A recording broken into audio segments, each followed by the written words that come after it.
Hi students, subject English vocational first aid.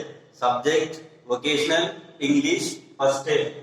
Topic name prose lesson. Topic name prose lesson. My mother. Part 5th. We completed part 4th. We are going to start the part 5th. APJ Abdul Kalam, written by APJ Abdul Kalam. Page number 5. Page number 5. Today we are going to start the My Mother, written by APJ Abdul Kalam. 11th para. This simple lady, born and raised in a small southern Indian town, was perhaps like many other mothers in our land and behind. The simple lady Abdul Kalam వాళ్ళ mother ఆశి అమ్మ చాలా simple lady. అది దక్షిణ భారతదేశంలో ఒక చిన్న పట్టణంలో జన్మించింది. The simple lady Born and raised in a small southern Indian town. Southern Indian town అంటే దక్షిణ భారతదేశంలోని ఒక చిన్న పట్టణంలో పుట్టి పెరిగి పెద్ద అయింది. Perhaps like many other mothers in our land and behind. మిగతా తల్లుల్లాగానే మన భారతదేశంలో ఉన్న మిగతా తల్లుల్లాగానే ఈమె కూడా దక్షిణ భారతదేశంలోని ఒక చిన్న పట్టణంలో పుట్టి పెరిగి పెద్ద అయింది. She did not step out the house and take part in the affairs of the town. She did not step out of the house. ఆమె ఇంటి నుండి బయటికి రాకపోయేది అనమాట. And take a part in the affairs of the town. ఆ town లో ఉన్న సంబంధాల గురించి, ఆ అఫైర్స్ గురించి కూడా ఏమే ఇన్వాల్వ్ కాకపోయేది. ఎవరు?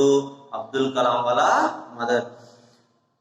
She did not step out of the house and take a part in the affairs of the town. She did not make a career in the way we think of it nowadays. She did not make a career in the way we think of it nowadays. ఈ రోజులో ఉన్న ladies ఏం చేస్తారు? Nowadays ladies ఏం చేస్తారు? Jobs చేస్తారు. IAS, IPS, doctor, collector అన్ని కూడా అన్ని రకాల జాబ్ చేస్తారు. కానీ ఒకప్పుడు ఒక 30-40 ఇయర్స్ క్రితం అలా ఉండేది కాదు. లేడీస్ ఇంటికి మాత్రమే పరిమితం అయ్యేవాళ్ళు. ఇప్పుడున్న లేడీస్ మాదిరిగా లేదు అని చెప్తున్నారు అన్నమాట అబ్దుల్ కలాం. ఆ రియలం of work remain the home and the family. ఆమె జీవితం, ఆమె రాజ్యం మొత్తం ఓన్లీ ఫ్యామిలీ. ఆమె ఇల్లు వాళ్ళ ఫ్యామిలీ మాత్రమే. ఆమె సంబంధించి ఆ కుటుంబం మాత్రం, అదే విధంగా వాళ్ళ ఇల్లు మాత్రమే ఆమె యొక్క సర్వస్వం అన్నమాట. ఇంటి నుంచి బయటికి వచ్చేదిగా. రీలం మీన్స్ స్టేట్ అనమాట. మొత్తం కూడా తన ఇల్లు, తన ఫ్యామిలీ మాత్రమే చూసుకునేది. As with in that she served everyone and God with utmost devotion, selflessness and pity. She served everyone, ప్రతి ఒక్కరు కూడా సేవ చేసేది. అది గాడ్ విత్ అట్మోస్ట్ డివోషన్, అత్యంత భక్తితో కూడా దేవుని పూజించేది. అత్యంత భక్తి శ్రద్ధలతోటి ఆ దేవుని పూజించేది. అదే విధంగా ఎవరైనా ఆకలి ఉన్నా, చుట్టుపక్కల వాళ్ళు ఎవరైనా ఆకలితో అలమటిస్తున్నా అందరికి కూడా సాయం చేసేదట. ఎవరు? అబ్దుల్ కలాం వాళ్ళ మదర్. సెల్ఫ్లెస్నెస్, ఎలాంటి స్వార్థం లేకుండా.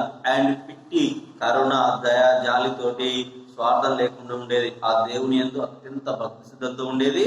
పేదవారికి కూడా సేవ చేస్తూ ఉండేది. It is this lesson that I have carried from her life. నేను ఆ నుండి ఎంతో గుణపాఠాన్ని, ఎంతో అనుభవాన్ని నేర్చుకున్నాను. ఎవరు? అబ్దుల్ కలాం వాళ్ళ మదర్ నుండి ఎంతో గుణపాఠాన్ని నేర్చుకున్నాడ. That it does not matter how large or small your sphere of activity is. నువ్వు చేసేది పెద్ద జాబా, చిన్న ఉద్యోగం, పెద్ద ఉద్యోగం, అలా చిన్న పని పెద్ద పని కాకుండా నువ్వు చేసేదానికి కమిట్మెంట్ తో, ఒక బాధ్యతగా, రెస్పాన్సిబుల్ గా పనిచేయాలి. That it does not matter, నువ్వు చేసే పని పెద్దదా చిన్నదా ముఖ్యం కాదు. ఆ large or small your sphere of activity is what counts finally is the commitment. ముఖ్యంగా నువ్వు చేసే పని పెద్దదా చిన్నదా ఏ ఉద్యోగానికి ముఖ్యం కాదు, కమిట్మెంట్ ముఖ్యం, బాధ్యత అనేది ముఖ్యం, రెస్పాన్సిబిలిటీ అనేది ముఖ్యం అని చెప్తున్నాడు. That you bring to the job that has been ordained for you in this life. నువ్వు ఏ జాబ్ చేసినా కానీ ఏంటి భక్తి శ్రద్ధతోటి, ఒక కమిట్మెంట్ తోటి జాబ్ చేయాలి. Ordained means ordered, commanded etc. by fate or God. Ordained means ordered, command by fate or God. దేవుడు కానీ లేదా తర్వాత కానీ మనం డిసైడ్ చేస్తుంది. ఒకవేళ నువ్వు ఆ జాబ్ కానీ పని కానీ కమిట్మెంట్ తో పని చేయకుంటే ఆ దేవుడే డిసైడ్ చేస్తాడు అని చెప్తుంది. 12th para. My father lived to the age of 102. My father lived. Father name is Jainuddin. My father live to the age of 102. వాళ్ళ ఫాదరు 102 సంవత్సరాల వరకు జన్మించినట. When he passed away he left behind a family that included 15 grandchildren. వాళ్ళ father దాదాపు 102 సంవత్సరాలు బతికినట. 102 సంవత్సరాలు చనిపోయినప్పుడు అతడు చనిపోయే సమయానికి దాదాపు 15 గ్రాండ్ చిల్డ్రన్, దాదాపు 15 మంది గ్రాండ్ చిల్డ్రన్స్ ఉండడం. మన వాళ్ళు ఎంతమంది? 15 మంది, 15 grand children. His passing away affected me deeply. అతను చనిపోయిన తర్వాత నేను చాలా బాధపడ్డాను. నేనంటే ఎవరు ఇక్కడ? అబ్దుల్ కలాం చాలా డీప్ గా బాధపడ్డాడట. ఎఫెక్టెడ్ అంటే అతని యొక్క చావు నా మీద చాలా ప్రభావం చూపింది. I came home from my work at Tumba, sat by my mother for a long time. I came home from my work at Tumba. వాళ్ళ ఫాదర్ చనిపోయే టయానికి తుంబా అనే చిన్న టౌన్ లో ఉద్యోగం చేస్తూ ఉండట. I came home from my work at Thumba. Thumba అనే పట్టణం నుండి ఆ నాన్న చనిపోయే టయానికి వచ్చినట. And sat by my mother for a long time. వాళ్ళ ఫాదర్ చనిపోయిన తర్వాత వచ్చి తుంబా అనే పట్టణం నుంచి వచ్చి వాళ్ళ అమ్మ పక్కన కూర్చున్నట. చాలా రోజుల తర్వాత వాళ్ళ అమ్మ పక్కన కూర్చున్నట. సాట్ కూర్చోవడం by my mother for a long time. When I had to leave, she blessed me in a choked voice. When I had to leave, నేను ఎప్పుడైతే ఆమెను విడిచి వెళ్ళేటప్పుడు, ఉద్యోగానికి ఆమెను విడిచి వెళ్ళేటప్పుడు, she blessed me, ఆమెను దీవించింది. in a choked voice అంటే అంత ఇంట్రెస్ట్ లేకుండా కొంచెం బాధతోటి దీవించిందట. choked voice అంటే ఉక్కిరి బిక్కిరి అయ్యేటట్టు, అంటే నోటి నుంచి కరెక్ట్ క్లారిటీగా క్వాలిటీగా మాట్లాడకుండా మాట్లాడడం. I was in the thick of building the SLV-3 rocket. అప్పుడు ఎక్కడికి వెళ్ళినట? SLV-3 రాకెట్ ని, SLV-3 రాకెట్ నిర్మించడంలో, బిల్డింగ్ చేయడంలో ముఖ్య పాత్ర పోషించాడట. I was in the thick of building the SLV-3 rocket and worked behind me. ఆ యొక్క వర్క్ లోనే పూర్తిగా SLV-3 నిర్మాణంలోనే పూర్తిగా ఆ పనిలోనే నిమగ్నమైందట. She never once asked me to stay back. వాళ్ళ మదరు ఒకసారి వచ్చిపోమని వాళ్ళ మమ్మీ అని లేదట, ఇతను కూడా రాలేదట. She never once asked me to stay back. ఒకసారి వచ్చిపో అని కూడా వాళ్ళ మమ్మీ అని లేదట. Should I have done so? నేను రాలేదు, మా మమ్మీ కూడా రాలేదు. ఇప్పుడు SLV-3 రాకెట్ నిర్మాణంలో ఉన్నప్పుడు, సైంటిస్ట్ గా పనిచేస్తున్నప్పుడు వాళ్ళ మమ్మీ పిల్లలేదు, ఇతను కూడా రాలేదట. Should I not have been so preoccupied with my work? నేను పూర్తిగా SLV-3 రాకెట్ లో పనిలో నిమగ్నం అయిపోయాను. And instead spent time with this old lady. దేనికి బదులుగా? మా యొక్క మమ్మీ తోటి గడపడానికి బదులుగా నేను SLV-3 రాకెట్ నిర్మించడంలో పూర్తిగా నిమగ్నం అయ్యాను. Instead spent time with this old lady who I was never to see again. మళ్ళీ నేను చూస్తాను అనుకోలేదు. I have asked myself this and don't have an answer. నాకు నేను క్వశ్చన్ వేసుకున్నప్పుడు నా నుండి సమాధానం లేదు. My mother passed away soon after my father died. My mother passed away. మా తల్లి కొన్ని రోజుల తర్వాతనే చనిపోయింది. వాళ్ళ ఫాదర్ చనిపోయినాక కొన్ని రోజుల తర్వాతనే చనిపోయింది. My mother passed away soon after my father died. మై ఫాదర్ చనిపోయిన కొద్ది రోజుల తర్వాతనే మా మదర్ చనిపోయింది. కొద్ది రోజులు. It was perhaps fitting that she would not live alone without the man whose side she had never left for over 80 years. దాదాపు 80 సంవత్సరాలు ఇద్దరు జీవితాన్ని గడిపారు. ఇద్దరు కూడా ఒకరినొకరు 80 సంవత్సరాలు. ఎవరు? అబ్దుల్ కలాం వాళ్ళ మదరు, వాళ్ళిద్దరు కూడా 8 years జీవించారు. కానీ ఒకరు చనిపోగానే ఇంకొకరు జీవించలేకపోయారు. వెంటనే వాళ్ళ ఫాదర్ చనిపోగానే కొన్ని నెలలకే వాళ్ళ మదర్ కూడా చనిపోయింది. ఒంటరిగా ఉండలేక ఆమె కూడా చనిపోయిందట. 13th పేరా.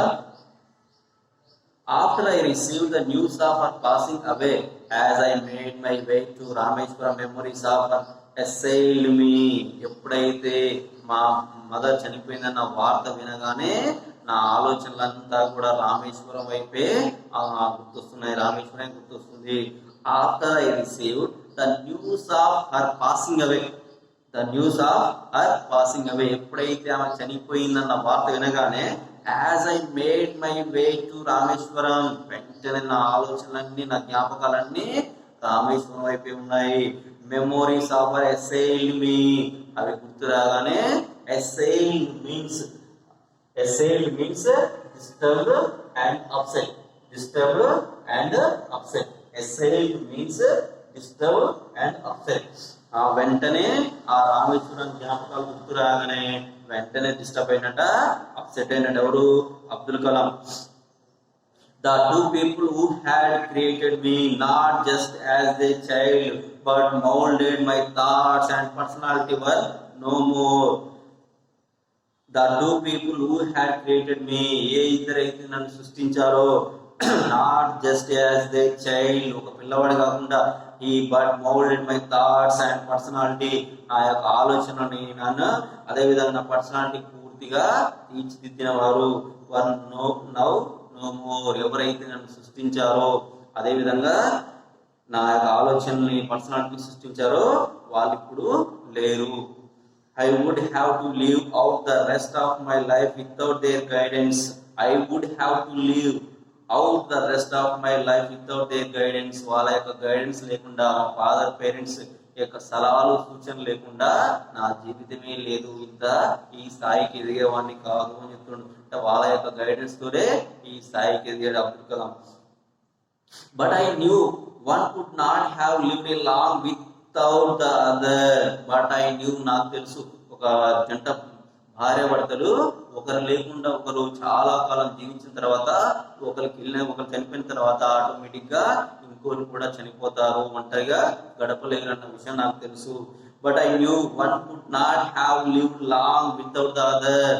ఇంకొక వ్యక్తి లేకుండా ఇంకో వ్యక్తి జీవించడం, అంటే భార్య భర్తలు ఒకరు లేకుండా, భార్య పోయినా భర్త పోయినా ఒకరు లేకుండా ఇంకొకరు జీవించడం అనేది, చాలా కాలం జీవించడం అనేది కష్టం అని విషయం నాకు తెలుసు.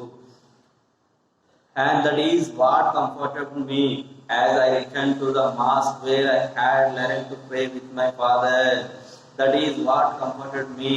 ఎప్పుడైతే రామేశ్వరం రాగానే ఆ రామేశ్వరంలో ఉన్న మాస్క్ మీన్స్ మసీద్, మాస్క్ మీన్స్ మసీద్, ఆ మసీద్ చూడగానే వెంటనే ఒకప్పుడు వాళ్ళ ఫాదర్ తోటి వాళ్ళ బ్రదర్స్ తోటి మాస్కి వెళ్ళి నమాజ్ చేసిన విషయాలన్నీ ఇతనికి గుర్తొస్తున్నాయట. That is what comforted me as I returned to the mosque where I had learned to pray with my father. వెంటనే మాస్క్ దగ్గర రాగానే వాళ్ళ ఫాదర్ తో పాటు ప్రే చేసిన ప్రార్థించిన విషయాలన్నీ గుర్తొస్తున్నాయట. The azan from the mosque once used to bring all of us together. అజాన్ అంటే నా అజాన్ ఇచ్చేవాడు, నమాజ్ ఇచ్చేవాడు అనమాట. మసీదులో అందరికీ కలిసి మైక్ లో అజాన్ ఇచ్చేవాళ్ళు అంటే మాస్క్ అజాన్ అంటారు అనమాట. The azan from the mosque once used to bring all of us together, our parents leading all the children in the prayers. వెంటనే మసీదు నుంచి అజాన్ రాగానే అందరూ కూడా ఎన్ని ప్రే చేసేవాళ్ళట, పేరెంట్స్ తో పాటే పిల్లలు కూడా. Now it is a sweet reminder of a beautiful childhood, of parents lost to time, of a mother who understood her boy's deepest feelings even if they remained buried in his heart. వెంటనే ఆ మసీదుకి వెళ్ళి parents తో పాటు మసీదుకి వెళ్ళి నమాజ్ చేయడం ఇవన్నీ గుర్తు రాగానే, చాలా ఆ విషయాలు గుర్తు రాగానే చాలా బాల్యదశ మొత్తం, అబ్దుల్ కలాం యొక్క బాల్యదశ మొత్తం గుర్తు రాగానే చాలా హ్యాపీగా ఫీల్ అయినట. Now it is a sweet reminder, అది తీపి జ్ఞాపకంగా గుర్తుందట. ఆఫ్ ఎ బ్యూటిఫుల్ చైల్డ్హుడ్, అద్భుతమైన బాల్యదశ. ఆ parents last time, of a mother who understood her boy's deepest feelings. Parents తన పిల్లల యొక్క మనోభావాలను, పిల్లల యొక్క ఆలోచనని చాలా అర్థం చేసుకుంటారు. Even if they remain buried in his heart, ఆమె చనిపోయినా కానీ ఎప్పటికీ నా గుండెల్లోనే నిలిచి ఉంటుంది, ఎప్పటికీ నా హృదయంలోనే ఆమె స్థానం ఉంటుంది అని చెప్తున్నాడు Abdul Kalam. Today we completed the my mother lesson. Thank you students.